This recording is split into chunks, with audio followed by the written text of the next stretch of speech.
Locks on the doors. Okay, this is sounding kind of dangerous now. So,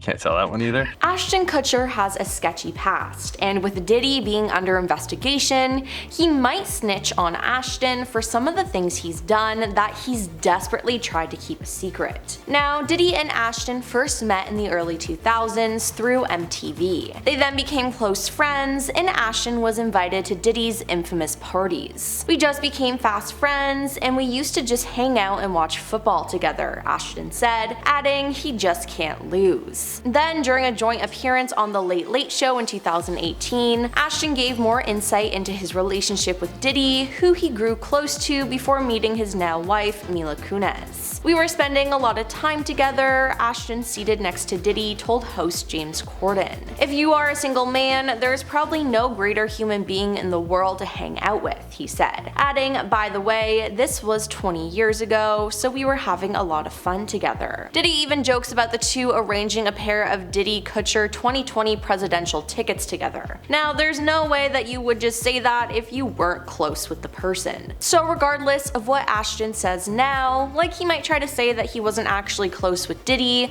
there's hard proof that he was. Now, if he was having all that so-called fun with Diddy before he got together with his now wife Mila Kunis, what's to say that Ashton hasn't gone back to those parties and cheated on her? I mean, in 2005, Ashton married actress Demi Moore. Yes, that Demi Moore, who is 16 years older than him. But a few years into their marriage, rumors started floating around that Ashton was cheating. Demi attempted to ignore this, but when hardcore evidence surfaced of Ashton in a car with a mystery girl, Demi couldn't ignore the talk any longer. The couple got divorced in 2013, and Demi wrote about his cheating in her 2019 memoir. Now, he cheated at least twice while they were married, once with a 21-year-old they met together at a bowling alley, and another time with a 22-year-old, allegedly during his and Demi's anniversary weekend. Now, Ashton also started dating Mila Kunis before the divorce papers with Demi were even filed. And though he and Demi were separated at the time, he didn't actually file divorce papers until December 2012. So,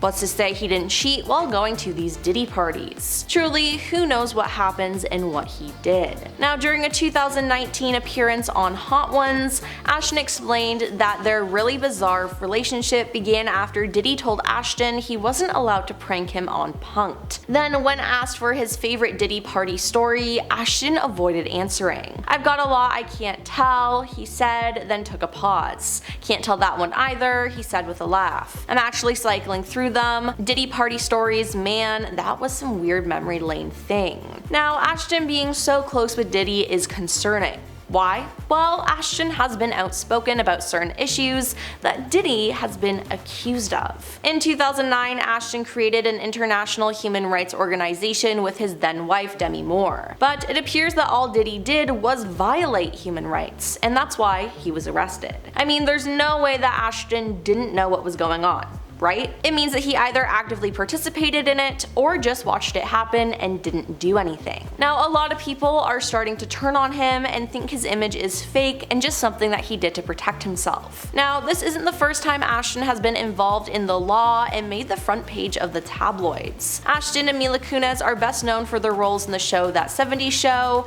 and they were relationship goals to everyone. Well, that was until recently when they were two of more than 50 people who wrote to a judge in their That 70s Show co-star Danny Masterson's trial to support the convicted actor ahead of his sentencing. Now, this outraged fans that they would come to his defense after the crimes he committed. After the backlash, the couple posted a video apologizing for their letters. They said, "We are aware of the pain that has been caused by the character letters we wrote on behalf of Danny Masterson. We have done this historically through our work and will continue to do so in the future." Ashton then explained how Danny's family reached out to him and Mila to write character letters to represent the person that we knew for 25 years. But the internet does not believe them and is super disappointed in the pair for being a part of that. Now, that's not all though, as one of Danny's victims had this to say about the situation. Christy Carnell-Blixer took to social media to call out Ashton, saying, "Dear Ashton, I know the secrets your role model keeps for you. One that would end you. Did you forget I was there?" Now, this was in relation to one of Ashton's girlfriends, Ashley Ellerin, dying in 2001.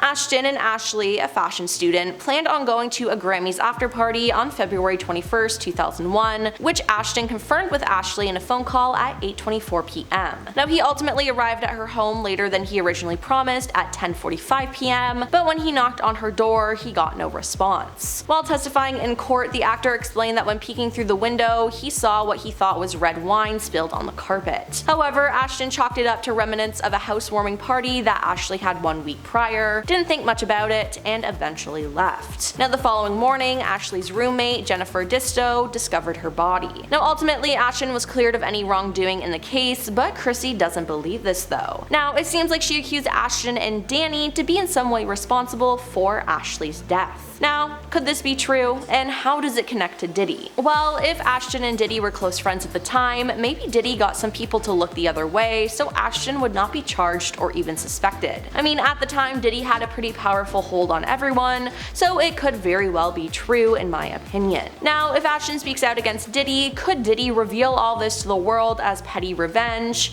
I wouldn't put it past him, so I guess we'll just have to wait and see how this all plays out. Well, that's all for today's video. Let us know your thoughts in the comments down below, and don't forget to like and subscribe to our channel. I'm your host Emily, and we'll see you next time.